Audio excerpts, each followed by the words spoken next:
Bonjour à toutes et à tous et bienvenue dans cette vidéo sur le système de filtres. On est toujours en bord de mer et cette fois-ci on va regarder un petit peu concrètement à quoi servent les filtres GND. Pour rappel, c'est notamment pour ça qu'on utilise un système de porte-filtres. Avant toute chose, on va essayer de les présenter rapidement. Les filtres GND, ça veut dire gradués à densité neutre. Donc ce sont des filtres qui sont opaques sur la partie supérieure et transparents sur la partie inférieure.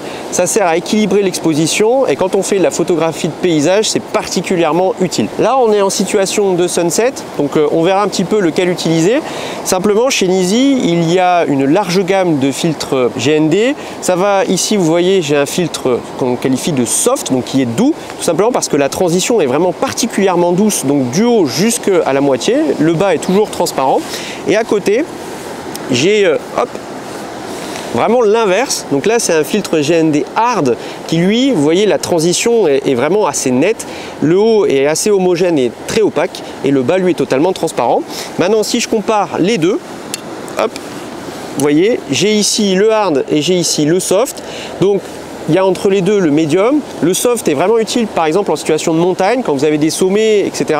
Ça permet de pas trop, on va dire, assombrir le ciel. Ça, c'est très utile quand vous avez des paysages qui sont assez tranchés, des plaines, etc. Personnellement, j'utilise quand même beaucoup moins le hard, mais ça, on en reparlera à la fin. Ici, on est en bord de mer, on est sur une situation de sunset et la marque Nisi a créé un filtre particulièrement adapté pour les sunsets. Le voici, c'est le filtre qu'on appelle GND Reverse. Alors Reverse parce qu'il est inversé, il ressemble un petit peu au hard de prime abord, il est très opaque sur la partie supérieure, cependant, à la différence du hard, il est très opaque au centre pour y mettre le soleil sur l'horizon et ensuite l'opacité diminue à mesure qu'on remonte vers l'eau. Donc là j'ai l'appareil photo, j'ai le système V7 qui est monté dessus, on va passer directement à l'intérieur de l'appareil photo pour que vous voyez un petit peu ce qui s'y passe. Je mets le filtre Reverse et vous allez voir comment ça va se passer. Hop, je déclenche. Alors, vous voyez là sur la vidéo, j'ai mon premier plan ici qui est plutôt correctement exposé. Cependant, là, vous avez une énorme boule de lumière par ici. Ben, c'est tout simplement le soleil. Je mets mon filtre, hop, dans le système de porte-filtre. Pour rappel, je peux en mettre jusqu'à 3, hein, donc il y a déjà le polarisant. Là, je mets le reverse par-dessus. Et alors, regardez sur la vidéo, je descends, hop là, je le cale sur l'horizon.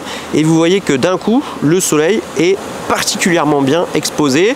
Et ça me fait une scène qui est quand même beaucoup mieux. Si j'enlève le système de porte-filtre, vous allez voir la différence avec et sans. Donc sans, avec. Et voilà, donc ça permet réellement de bien corriger l'exposition. Quand vous êtes par exemple en montagne, c'est aussi particulièrement utile parce que des fois, quand vous avez des vallées qui sont un petit peu ombragées, etc., vous avez beaucoup de contraste et là vous allez utiliser plutôt un filtre soft. Quand vous êtes en pleine journée, que vous avez des paysages parfois un peu, moi je les appelle microsoft, hein, avec des belles plaines, etc., mais vous avez un ciel aussi qui est très dur, mais là hop, vous mettez un hard. Personnellement, moi, le GND que j'utilise le plus, c'est le médium. C'est vraiment un couteau suisse. Et si je devais vous conseiller au départ d'investir sur un seul filtre GND, ça serait le médium.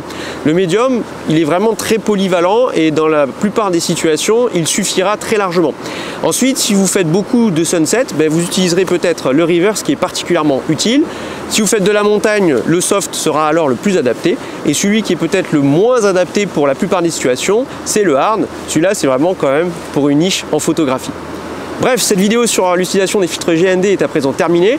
Si vous avez des questions, n'hésitez pas à nous les poser surtout et on se fera un plaisir d'y répondre. Allez, à très vite les amis.